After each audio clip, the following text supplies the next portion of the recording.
Get Advisor Fit with Olivia Looper, a series of interviews with financial consultants and industry experts helping financial advisors strategize, market, and grow their business using core fitness values and analogies. Do something today that your future self will thank you for with Get Advisor Fit.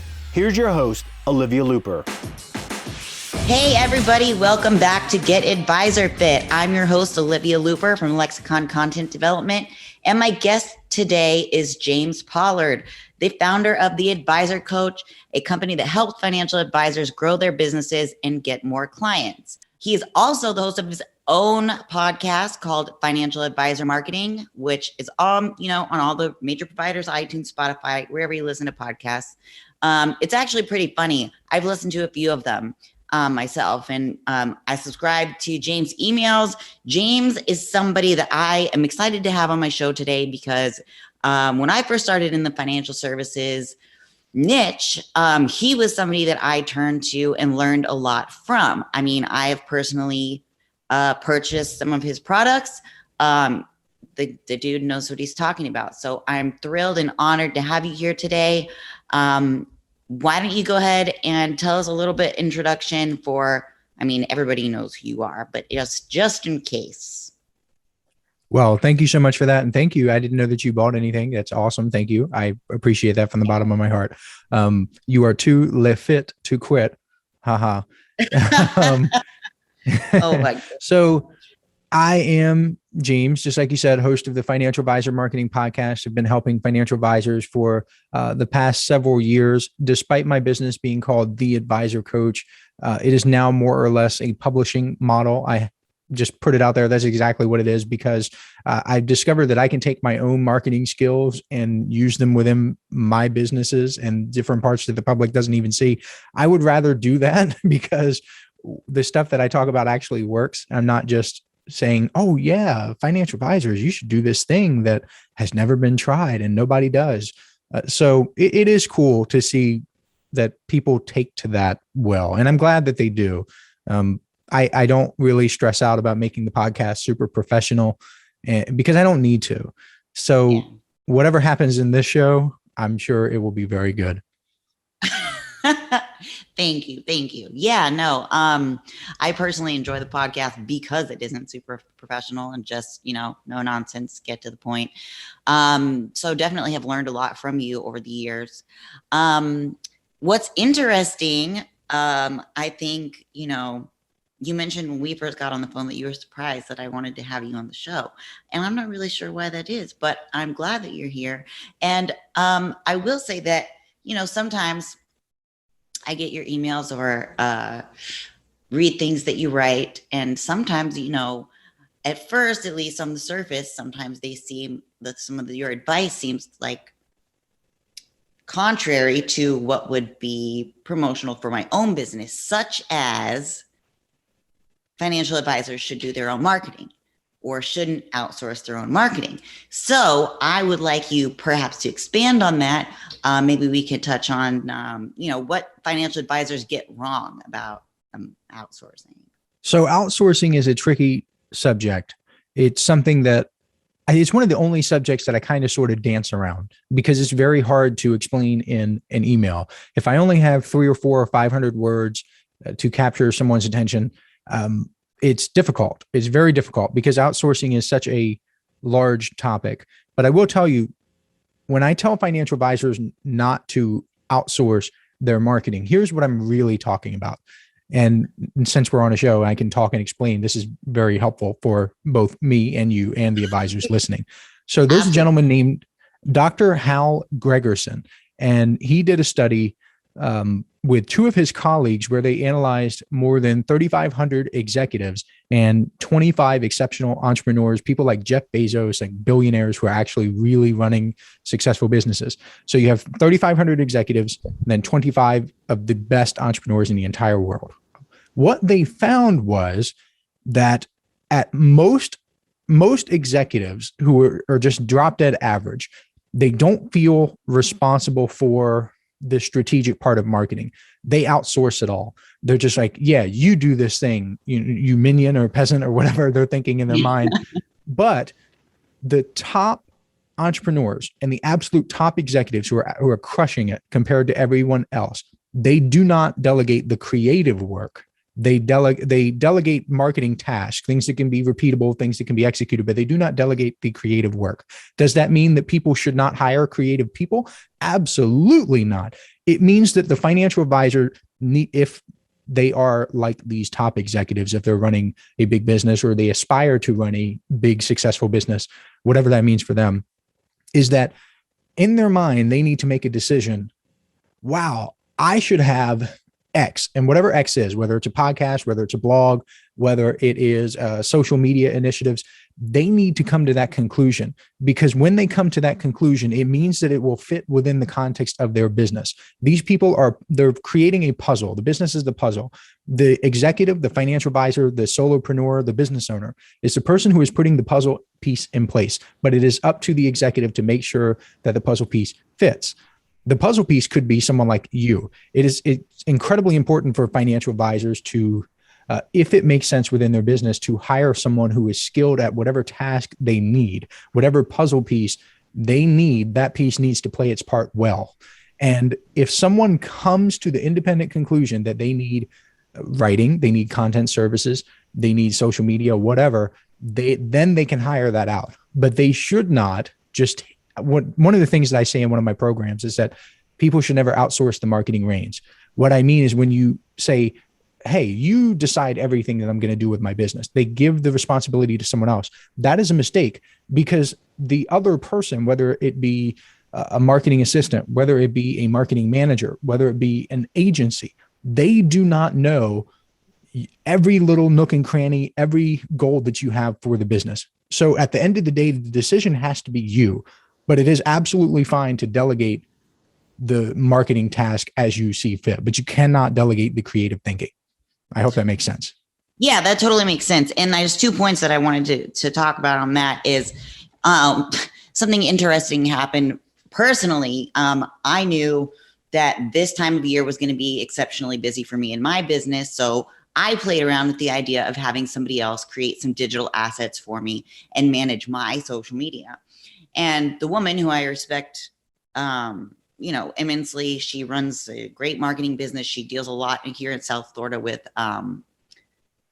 restaurant business owners, and, sort of takes a piece over for them, creates, goes in, takes pictures of the food, all that stuff, sets up the website so it's optimized for people ordering and things like this. She said, I would not feel comfortable doing that because your marketing is so specific to who you are. It is so personalized by you that I do not think that my company could do Lexicon any justice in what you've already put out. And this is also something that I've been talking to advisors about recently is there's got to be personalization these days in your marketing approach, whether it's your emails or your digital assets that you put on social media. It's got to speak about who you are. And I mean, even as somebody who is sometimes that puzzle piece, there is it's a two-way street. I mean, I can't put a square peg in a round hole either. So I can't, if you want some sort of results from the things that I'm making for you or the things that I'm writing for you, it's going to take collaboration between the two of us to personalize it to you and your firm to actually make it work, because nobody gives a crap about cookie cutter stuff, right? We just see right through it. We see right past it. It's basically a waste of your money and your time. And so I think that some advisors are surprised to find when they do work with me that there's some participation on their end that is required, because yeah, sure. I mean, all day I could sit here and just make you some really boring assets to put on your social media. And I mean, technically I could give you this deliverable, but it's going to suck compared to something that's personalized. And that personalization takes collaboration between that person and myself. Well, people have this pipe dream of being able to hand everything off to someone and, just like you said, have that person come back with something incredible. And a lot of people have bought into this myth that a successful entrepreneur, and I like the E-Myth by Michael Gerber as much as the next person, but there are some people who treat that darn thing like it's their Bible. They will say, oh, I need to work on my business instead of in my business. No, you need to do both. Would you make fun of LeBron James for still playing basketball? Oh, well, he's still working a job. He's still working in basketball. He's not working on basketball. Like, no, he's playing the game. He's getting paid millions and millions and millions of dollars because he has scaled this up. People are like, I want to work 4 hours a week, or I want to work 0 hours a week, or whatever. But would you rather just work a little bit more and make 100 times the money, or not work as much and make what you're making now? It really does come down to that, because the quality of work that someone like you can put out, it's magnified when the advisor helps you. And that's exactly what I'm talking about, is that you can't outsource the marketing reins. They still have to be part of the process. They still have to help you create a killer product. So advisors, if you're listening to my voice right now, please don't buy into the pipe dream that you can just walk away. People have, I guess they have this belief or this complex that they can read other people's minds, and they think that you know exactly what they want all the time without working with you directly. And it's sad, but it happens all the time. I'm sure it does. Yeah. It's funny because the advisors who want the least involvement are the ones that typically are looking for like the most outrageous home run results. They're like, well, why isn't what we're doing working? And I'm like, well, first of all, because you haven't done any of the things that I've asked you to help me create this product that speaks about who you are. I'm just over here trying to do my best based on your lack of involvement. And then the ones who are like, super participatory. Obviously they're going to see higher conversion and engagement rates on any of the stuff that we put out. So it's just interesting to see how that works. But I think also we talk about outsourcing, don't outsource the marketing reins. I think that some people believe that content marketing is capital M marketing, and it's most certainly not. It's a sub niche of capital M marketing. So I always try to explain that I am in content marketing, which is using, written or digital, or written or, social media content through email, through social media, landing pages, these types of things to collect digital leads and then nurture those digital leads and to eventually book a call and become clients. I'm not, that capital M marketing reins. So, that's something too that I think advisors misunderstand a lot. And I know that's something that you've touched upon before, the myths financial advisors believe about content marketing. And for example, you said something about writing for short attention spans. And that's the worst. I'd be interested in you expanding on that. That's the worst. The writing for short attention spans, it's such a terrible, terrible idea, because if you write for short attention spans, you have given up your ability to filter out the people that you probably don't want to work with. And if you're active on Facebook, you probably see Facebook ads all the time because that's what keeps them in business. And you've probably come across a Facebook ad that is really, really, really long. And you've probably seen people comment on it, too long, didn't want to read this. My goodness, why is this ad so long? Felt like I was reading a book, so on and so forth. Now you have to break this down. The business owner who is running the ad knows that people will complain for sure. It is a given. And if the person didn't know, now they know because they have evidence. Yeah. So why would they keep doing it? It's because they want to filter out the people who will not be a good fit, will not be a good client. If there is a ton of content, and you'll see, I'm not just saying this to sound cool. Over at my blog, for example, a lot of the articles are fairly long. They tend to be 2,000 plus words. And some people will be superficial and they say, oh, you just write 2,000 plus word articles because that's what ranks number one on Google.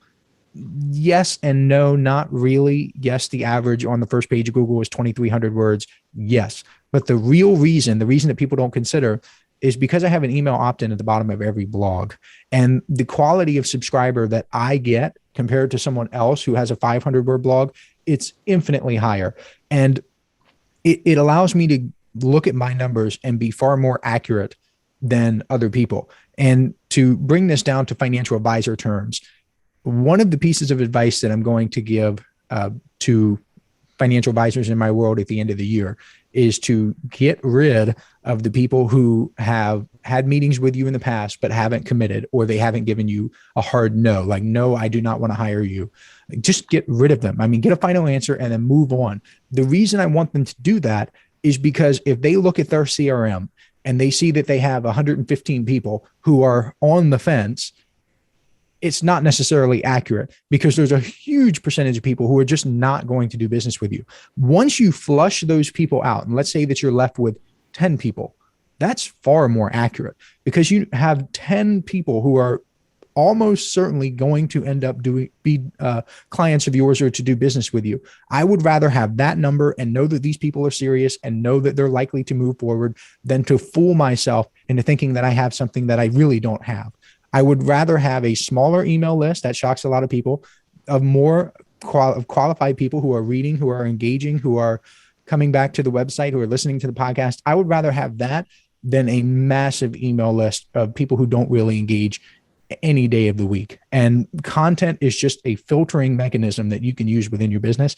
And if you have short, itty bitty, 250 word, 500 word pieces of content, like on a blog, you're doing yourself a disservice, because you are giving up that opportunity to filter people.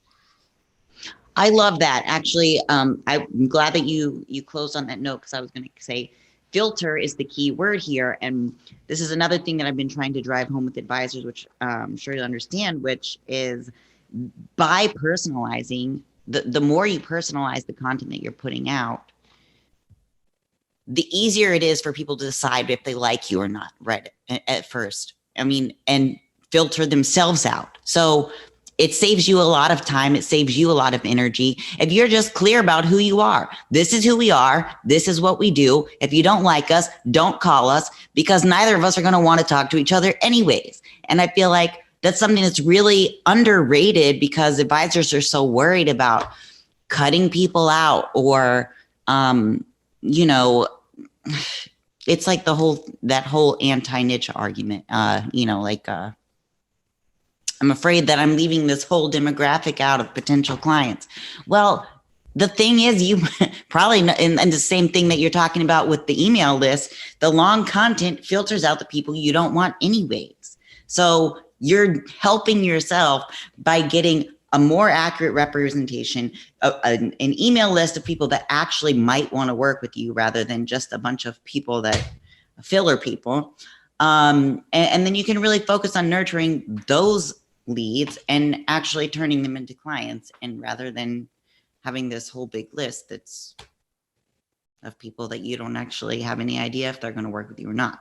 So when you are recommending to advisors that they do this, you're just saying that they go in and they basically clean out their leads list for the end of the year? Yeah. Well, if they have a huge list and they have been general and they haven't really been involved in my world that long, then sure. If someone has been in my world for quite a couple months, even, I was going to say like quite a long time, but not even that. People really need to get with the program. What ends up happening is that financial advisors get ultra specific and they filter on the front end. So what I'm talking about is filtering on the back end, meaning you have that list of 115 people that I'm talking about. You messed up along the way. They're not super specific. They're in your CRM for some reason. You have to get rid of them. Once you get rid of them, you should really start focusing on filtering in the front end. And let me explain what I mean and why this is so helpful. So a few months ago, I ran a little campaign in my own business, essentially trying to get people to pay me to review their ads. And it did fairly well. I thought if I liked it, I would continue it, but I didn't like it that much because it reminded me too much of just coaching. And if you're doing 4 or 5 of these a day, they're just back-to-back hour-long calls. And my voice it starts cracking and I get like laryngitis from talking the whole time. But anyway, the reason I bring that up is because I remember one financial advisor in particular who worked with teachers. And I think it was either New York or New Jersey.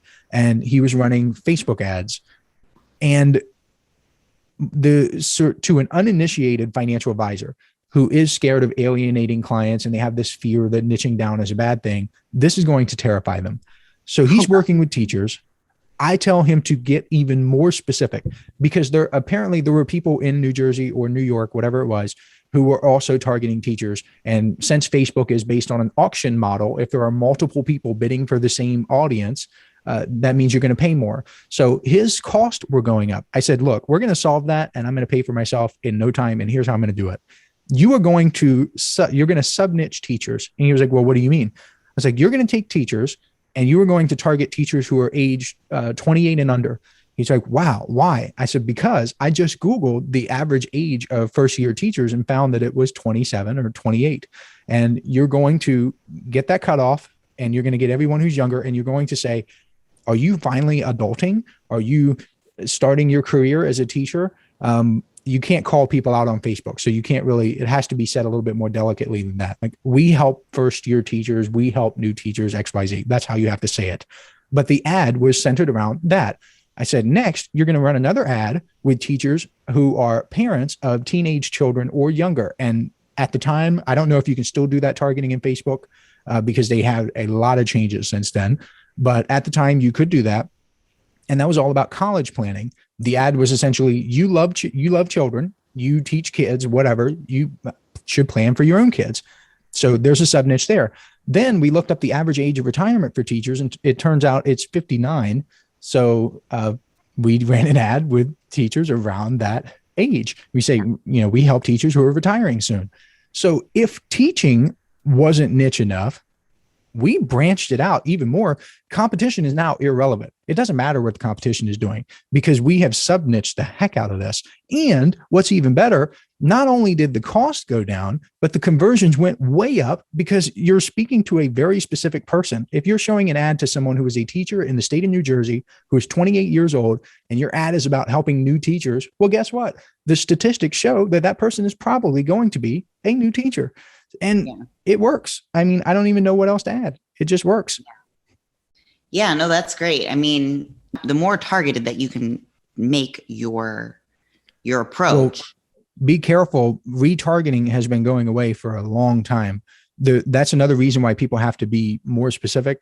And they really should seek out someone like you because these services, just like I said, the retargeting, if people are talking about that now, they are way behind. And it's scary to see people talking about retargeting. Google has announced that cookies were going away years ago. Safari has already gotten rid of cookies. So has Firefox. People are opting out. Apple has mail privacy protection now. The pixels are just not accurate. So when you have a world where you can't retarget people, because retargeting was like the nectar of the gods. It was like in the bag. Oh, retarget. Yes. Yes, it was incredible from 2000. I don't even know when it was introduced, 2014, whatever. I don't know. 2014 to like 2019 when cookies started getting phased out. It was lay down, easy win, easy money, easy appointments. And you could have a crappy front end ad and just retarget people and you would still do well. Well, now that that's taken away, your ads at the front end, your content at the front end, your social media at the front end has to be good. And if you don't know what to look for and you don't know what questions asked, then you really should hire someone. If you're a financial advisor, you really should hire someone to do that. I mean, the front end for you. There's certainly an art and a science to it. I mean, it's not to just, and you can tell, I mean, everybody can tell, you can tell yourself when you're on Facebook and you get ads that are just, I don't want to say like DIY ads, like they don't follow any of the best practices. You're like, that was a crappy ad. They're wasting their money, So, I mean, it's easy to tell. It's easy to see through. It's definitely worth, and because social media ads are so cheap as it is, you might as well pay someone to help you do them the right way. I mean, they can get expensive, but for the most part, it's really not that much for ad spend. But so you, James, you build your business a lot. It seems, at least from the outside looking in, a lot comes from your daily emails. But advisors are so worried. They're, oh my gosh, Olivia, how much is too much? Especially advisors who are just coming on and just kind of like upping their ante in their email marketing. They get nervous that they're gonna upset people, or their clients are going to get mad that they're emailing too much, or that we should phase it in instead of just, rushing all in. And what is your advice here for a financial advisor? I mean, I tried to convince them that, this is just the way the world is these days. But sometimes it falls on deaf ears. So what would you say if you were in my position? Well, the data shows that daily email works better than anything else. If financial advisors choose not to listen to the data, then that is okay. That's fine with me. I used to get upset with this. It is interesting because just like you said, where financial advisors feel as if they're going to scare people off, it would be almost more frustrating to me. Maybe this is just a mindset shift that I hate to use the word like mindset shift because it's cheesy when most people use it, but it really is true. They need to shift their thinking from, I would be upset if I didn't get daily emails. If there was a problem that I had, I would want the thing solved. It is interesting how I don't even know how to explain it. I'm going to try to be as gentle as I can with this. Okay. So one of the people that I study used to work in the prostate niche. He used to develop products and supplements for people who have prostate pain. These people don't want to wait a month to get the next email about how to make their pain a little bit better. They don't want to wait a week for the next food that they should eat to reduce the swelling in their prostate. I know that may sound a little gross, but it really is a pain point. And it's similar to the pain point that people have around their finances, whether it's budgeting, whether it's investing. And it's more or less a sense of urgency that it's important for you to reach out to your clients, that it's important to you, or I should say prospective clients, because personally, I do not recommend that financial advisors email their clients every single day. I recommend that they have some way to add people to an email list, or to have people opt into an email list, I should say, and they get daily emails from that point on until they set an appointment. The obstacle that people have in their heads when I deal with them is, well, when should I stop? Do I have to write emails every day? No, you don't. The data says it's between 5 and 12 emails in an autoresponder sequence that goes out in a predetermined manner in the order you choose every single day until someone sets an appointment. So really all you need to do is get 5 to 12 of these emails and put them in an autoresponder sequence. The beauty behind it and the way that you can become untouchable, where people literally, they cannot knock you off, they cannot copy, they cannot reiterate your success, is when you are constantly split testing. You are constantly changing things. Because if you only have 5 emails, that's 5 tests, 5 subject line tests. That's all you need.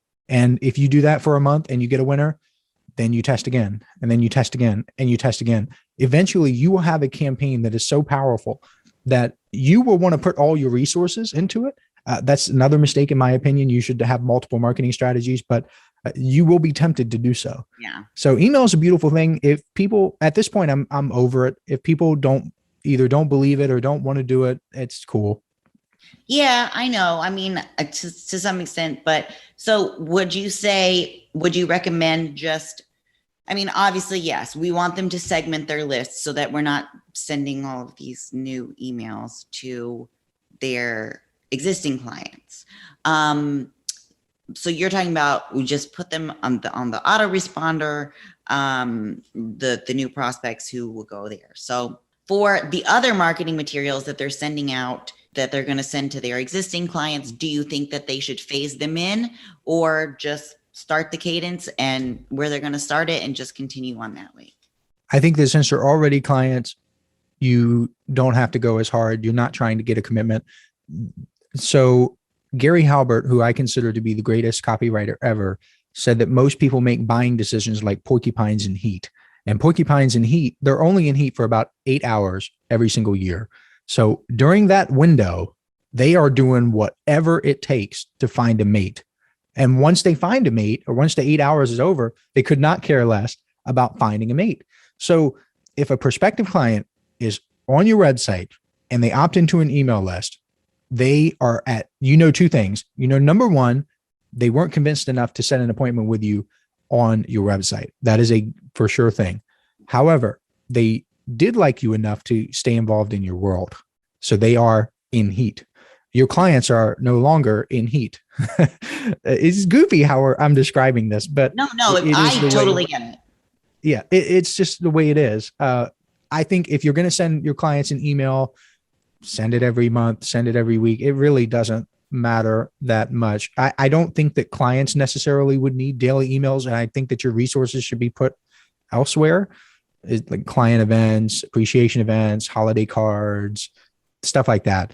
But if your clients get back to you in a survey or something and they say, yeah, I wouldn't mind weekly emails, and that's something that you genuinely want to do, and you believe, and you have the data, I should say, you not believe, but you have the data that it will increase your retention, sure, go for it.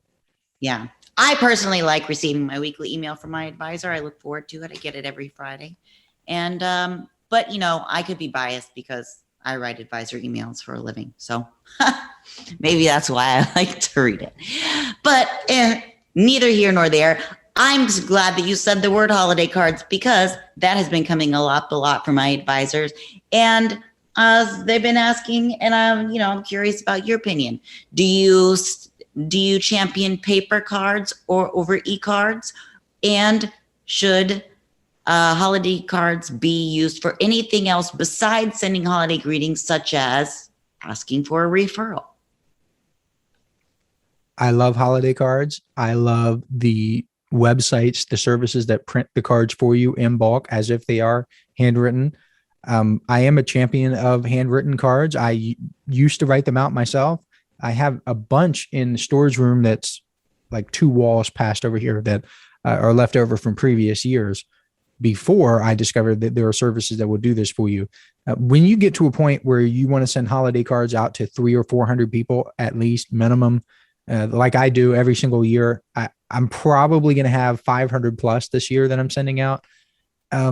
It just isn't feasible to write them out by hand. And it's much easier for me to upload what I want to say or to individualize them. I can still do that with these services and send them out that way. I don't have to write them. They handle the mailing, they handle the postage, they handle everything. I pay one bill. I don't have to separate anything. So I really do like that. As far as using them for anything else, I don't want to give too much away because this is going to be stuff that people pay for.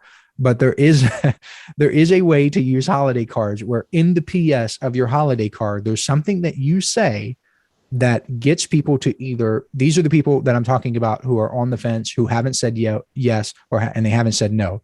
There's a certain thing that you want to put in the PS of your holiday card to get these people to respond. I'm not going to give away what it is, but if financial advisors want to try and they want to guess, feel free to do so. But that is the way that we are using. If they want to guess, if you want to guess, knock yourself out. Yeah, if you want to try, but that's the purpose. I'm going to give you the purpose. I'm not going to give you the how. The purpose of a holiday card is to say, hey, you're super awesome. This was great. I hope you're doing well with your son's soccer season. I hope your son enjoys soccer season. Whatever little tidbit that you have from your meeting earlier that year, where they explain something that they like, a husband and wife said that they're going on a cruise. In the card, you say, hey, hope you had a great time on your cruise. Like PS, something, get back to me if you would like to become a client. If not, that's okay. Just, I want a yes or a no so I can have those accurate numbers like I discussed earlier. Awesome. Okay, cool. Yeah. So I didn't even know that there were services that would handle the shipping for you of the cards. So I'll just tell you what it is. So one of them that I really, really like is called handwritten.com, and it's HANDWRY, not Y as in, yes, I want to send you a card, YTTEN. So handwritten.com. And what is really cool is that you can upload your own design, meaning you don't have to go with the standard happy holidays, happy Hanukkah, Merry Christmas, whatever. You can have your own card, and it could be your logo. It could be your brand colors, whatever you want. You can upload it, and you can use something like Canva. You can get a designer to do it. Olivia can do it. And you can take this and you can upload it. Personally, I like to do something funny. So my holiday cards in the past have been bears and bulls fighting.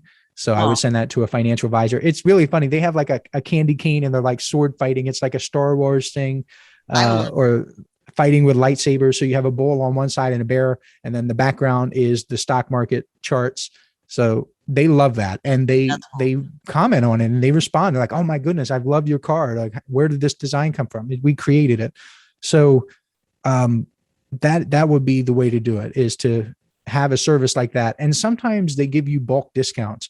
I'm going to be paying attention for Black Friday this year, because if they do a 25% off coupon, you have to figure, let's say that each card is about $4 or so. So if I'm sending, let's say 550, that's $2,200. If they give me a 25% off coupon because I'm mailing in bulk and plus they have some deal or whatever, the cost now is $1,650. So it's decent to look around and to stay on top of these things. But yeah, that's the service that I personally love.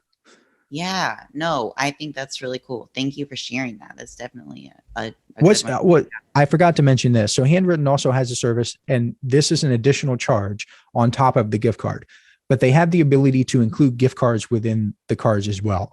So one of the things that I recommend financial advisors to do, and I've done this for Inner Circle members, and I've sent some stuff to them, like personally from me, is they offer Starbucks gift card, and it's $5, $10. You can do different denominations, but within your thank you card, within your just following up card or whatever, or happy holiday card, you can say, P.S. enjoy a cup of coffee on me. And they will do all of the fulfillment. You pay one time and it's done. But so that's a powerful strategy as well. What if you don't want to, then you have to send it to everybody, or you can decide? You can decide who gets in and who doesn't. Oh, so then what do you upload all the addresses into their website? Mm-hmm. Gotcha. Yep. Well, James, thank you so much for your time today. I absolutely loved having you on. If you'd like to learn more about James Pollard and the Advisor Coach and all of his great products, you can visit him at theadvisorcoach.com or look for him, James Pollard, on LinkedIn. He's super active. Always putting out good information. You definitely need to at least follow him on social media.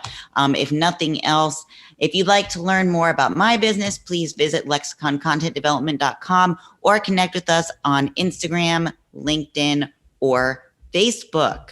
To hear past episodes, visit the Get Advisor Fit tab on our website, and don't forget to subscribe to our channel to get all the latest tips from the greatest financial service industry experts around. Thanks for listening to Get Advisor Fit with Olivia Looper. To learn more about Olivia and how her firm, Lexicon Content Development, can help you, visit lexiconcontentdevelopment.com. If you want to reach out to Olivia on LinkedIn, you can find her at Olivia Looper Lexicon. And if you'd like to follow Olivia on Instagram, you can find her at Lexicon Content Development. Till next time.